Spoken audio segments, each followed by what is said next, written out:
엔카운터링, 말씀을 직면하는 시간입니다.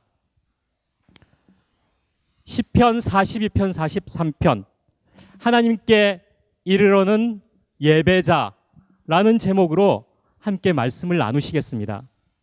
꼭 성경책을 펴서 시편 42편을 보시면서 예배에 함께 하실 것을 권해드립니다.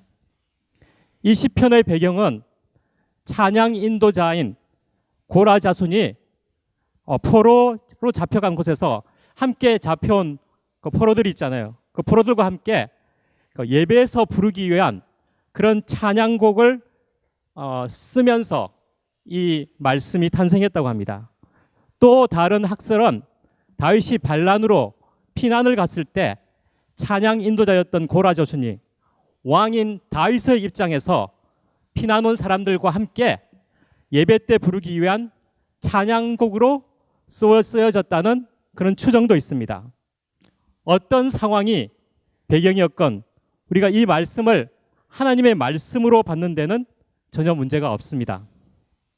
이 42편, 43편 시편을 하나의 시로 보면 42편은 1절에서 5절은 1년이고 2년은 42편 6절에서 11절, 3년은 43편 1절에서 5절입니다.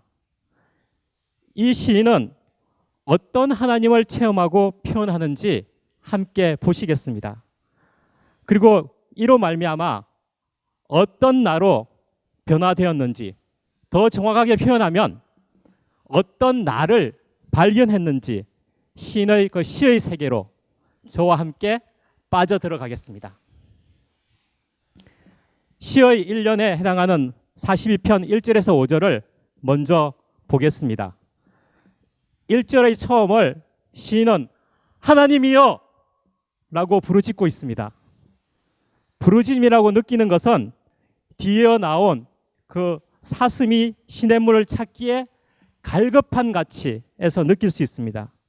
그래서 1절에서는 생명수인 물을 찾기에 갈급하며 부르짖는 사슴이 연상됩니다. 이때 시냇물은 우리가 흔히 생각하는 물이 철철 흐르는 그런 시냇가에 있는 사슴이 아닙니다. 오랜 가뭄으로 물이 마르고 또 말라서 물의 근원을 찾아 한없이 찾아도 물을 만나지 못한 고통스러운 그런 사슴의 모습입니다. 이 사슴의 모습과 자신을 동일화하고 있는 시인을 만납니다. 시인이 어떻게 찾아 헤매도 그렇게 찾지 못한 생명수는 무엇입니까? 이어서 사슴에 해당하는 내 영혼이 생명수인 하나님을 찾지 못해 목말라 한다고 밝히고 있습니다. 2절에서는 그냥 하나님이 아닌 살아계신 하나님을 목말라 한다고 표현하고 있습니다. 그리고 2절 하반부에 내가 어느 때에 나아가서 하나님의 얼굴을 배울까에서는 성전 제사, 즉 예배를 사모하는 시인의 모습이 나타납니다. 이스라엘 남자라면은 1년에 3번씩 성소에 나가야 하는데 아마도 이 시인은 어떤 이유인지 모르지만 지금 그것이 불가능한 상태에 있는 것입니다. 여기서 배울까라는 단어를 주목해 보면 하나님을 뵙다는 그냥 하나님을 보다라는 그런 의미보다는 하나님께 나아가서 나를 보여드리다라고 말할 수 있겠습니다.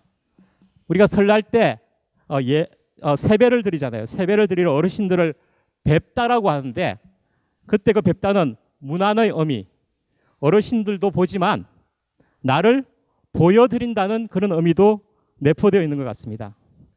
하나님의 얼굴을 뵙기를 원한다는 것은 하나님의 임재가 있는 성소로 나아간다는 것, 우리로 말하면은 예배로 나옴을 표현하고 있습니다. 3절 하반에서는 생명수인 살아계신 하나님을 찾았는데 지금 실상은 눈물을 밤낮으로 흘리고 있는 상태라고 하는 것입니다. 눈물이 얼마나 하염없이 흘렀으면 그것을 마시는 것이 자신의 음식이 되었다고 표현하고 있습니다.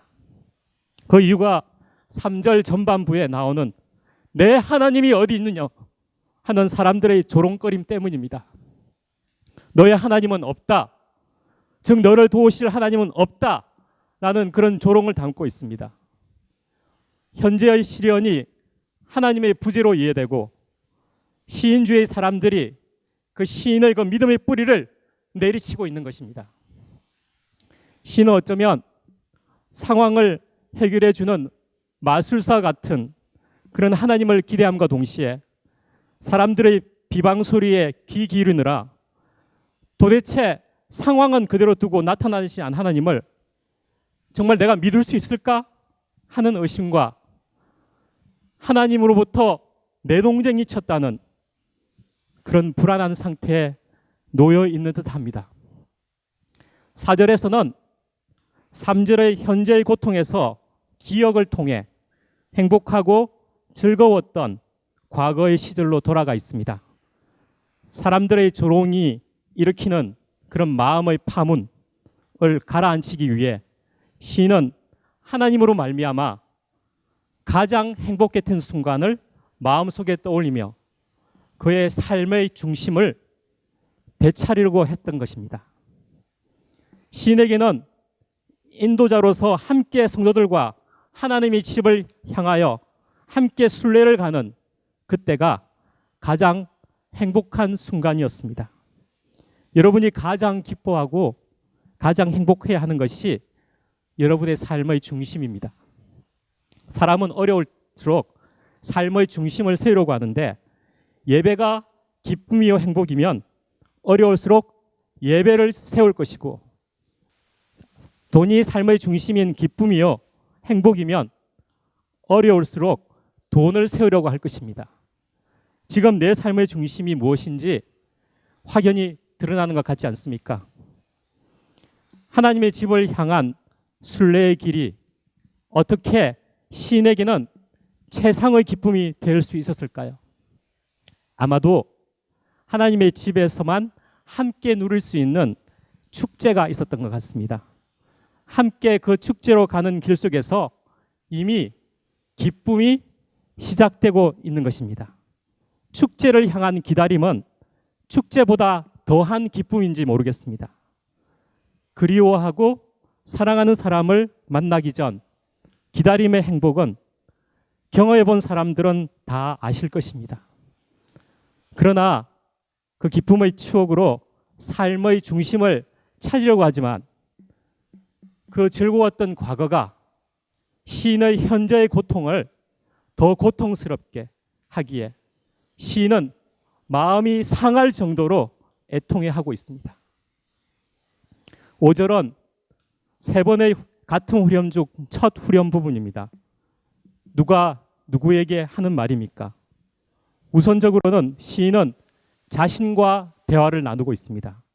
시인은 낙심하고 불안해하는 자신을 꾸짖으면서 동시에 너는 하나님을 바라보라고 스스로 명령하고 나는 그를 여전히 찬송하리라고 소원하고 있습니다. 하나님과의 기쁜 시간을 기억하며 죽을 것 같은 지금의 상황에도 불구하고 신실하신 하나님을 가슴에 되새기는 시인은 불안과 믿음의 사이에서 줄다리기를 하다가 믿음으로 비약할 것을 스스로에게 요청하고 있는 것입니다. 다음으로 시의 예언에 해당하는 43편 6절에서 11절을 보겠습니다. 6절에서 내 하나님이여 내 영혼이 내 속에 내가 강조되어 있음을 봅니다. 그리고 주를 기억하고 있는 장소로 요단 땅과 헤르몬과 미살산이라는 지명이 나오는데 쫓겨온 피난처일 수도 있고 포로로 잡혀온 포로주일 수도 있는데 어디든 시의 그 세계, 영혼의 세계, 하나님의 세계가 펼쳐지는 그런 장소입니다. 일련의 사슴이 찾는 그 물이라는 이미지로 연결해 보면 요단강의 근원이라고도 볼 수 있겠습니다. 7절에서는 시인에게 펼쳐진 그 세계의 그 하나님의 세계의 광대함이 느껴집니다. 주의 폭포 소리. 폭포 소리는 나이아가라 폭포를 가보신 분 알겠지만은 모든 소리를 압도하는 그런 폭포 소리의 웅장함을 말을 하는 것입니다. 낙차하는 파도가 향하는 그 깊음을 흡사 바다 위의 그 하늘 위의 바다 그리고 하늘 아래 땅의 바다가 만난 것 같은 그런 경이와 혼돈 그리고 죽음이 엄습하는 것 같은 그런 파도와 물결이 시인을 휩쓸고 있는 것입니다. 일련의 시와 연결해 보면 시인은 원래 죽을 것 같은 목마름에 시냇물 찾기에 갈급했는데 하나님은 그에게 눈물을 주셨으며 이제 시인에게 펼쳐진 시의 세계에서 눈물의 차원을 넘어 태초의 깊은 바다가 그를 덮쳐버리는 경험을 한 것입니다. 8절은 문맥의 흐름이 특히 시제의 흐름이 갑자기 벗어나서 연결이 쉽지 않은 부분이라고 합니다. 그래서 낮에 경험하는 주의 인자심, 밤에 채워지는 찬송과 기도를 과거의 경험을 기억하는 것으로 보는 견해가 많습니다. 이학권 성도님이 예배자로 세움받기 위한 안내로 보낸 글 중에 예배는 모든 것 이전에 임재 앞에 나아가는 것이고 임재 안에는 시간과 공간이 없는 무한 영혼이 있을 뿐이라는 것을 우리에게 보내주셨습니다. 그것을 참고해 보면 8절의 시인은 과거의 기억만을 회상하는 것이 아니라 시간과 공간을 초월한 예배자의 경험을 하고 있음을 봅니다. 노아 홍수의 물이 모든 것을 죽음으로 몰아가 놓은 것으로 끝난 것이 아니라 생명의 재창조를 위한 것처럼 우리에게는 죽음처럼 보여지는 일이 하나님의 새 세계를 여는 것임을 시인의 경험을 통해 보여주고 있는 것입니다. 그래서 죽음의 상황으로 말미암아 오히려 그의 가슴에 찬송이 채워지고 생명의 하나님께 기도하는 사람으로 세워지고 있는 것입니다. 그 기도는 9절과 10절의 부르짖는 기도입니다. 이 기도 속에서 시인의 상황이 바뀐 것이 아님을 절감합니다. 기도 속에서 반석이라는 표현으로 나의 반석이신 하나님을 향한 굳건한 의지를 표현하더니 이내 어찌하여 나를 잊으셨고 어찌하여 원소의 압제가 여전하냐는 애통하는 부르짖음이 나옵니다. 인간적인 어찌하여를 넘어 어쩌면 하나님의 뜻을 묻는 어찌하여가 내재되어 있는지도 모릅니다. 시인이 본 하나님의 세계의 경이와 하나님을 경험했다고 여겨지는 것이 현재의 상황 속에서는 사라져버린 듯한 그런 안타까움의 절규입니다. 오히려 1년보다 더한 표현을 합니다. 내 뼈를 찌르는 칼같이 뼈가 어스러지는 고통처럼 느껴지게 내 하나님이 어디 있느냐? 라고 내 대적들이 나를 비방하고 있습니다. 예배자로서 하나님의 임재를 경험하면 현재의 상황이 바뀔까요? 도대체 무엇이 바뀔까요? 시인은 더 이상 상황을 변화시키는 마술사 같은 하나님이 아니라 생명의 근원이신 하나님께 부르짖는 기도를 드리고 있는 것입니다. 1년에서 시작된 낙심, 불안과 믿음 사이에서 시인은 지금 어디를 향하고 있을까요? 나는 지금 어디를 향하고 있을까요? 여러분은 어디를 향하고 있습니까? 우리는 지금 어디를 향하고 있습니까? 11절 시인은 다시 한번 두 번째 후렴을 읊습니다. 1년의 후렴보다 2년의 후렴에서는 더욱 양극화에 다다른 낙심과 믿음 사이지만 1년과 확실히 다른 것은 그 양극단의 교차 속에서 내 안의 나에게 더욱 간절하게 호소하는 것과 함께 기도 안에서 인간인 나의 뜻이 부서지기 시작하고 내 안에 하나님을 들음으로 그 뜻을 향하고 있는 시인을 느낄 수 있는 후렴입니다. 1년과 2년을 통과하면서 영적 목마름과 원소의 조롱으로 애통하는 시인은 시인의 시의 세계에서 하나님을 경험하면서 땅의 상황 속에서는 부재하시는 하나님의 뜻을 묻는 기도자가 되어 있습니다.